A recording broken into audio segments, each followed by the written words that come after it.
বিবাহ শাদী এটাও একটা ইবাদত। আমার সন্তান জন্ম দেওয়া, সন্তান লালন পালন, এটা একটা ইবাদত। আমার চাষাবাদ এটা ইবাদত।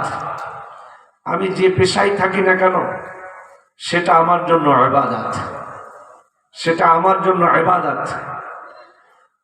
আমার এটা জানা নাই। আমি মনে করি এ পুরাটাই দুনিয়া।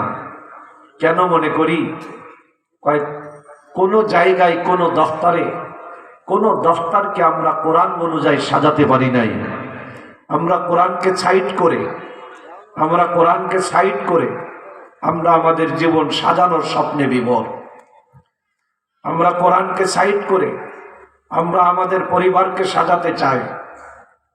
দিনকে সাইড করে আমরা আমাদের সমাজকে সাজাতে চাই। দিনকে সাইড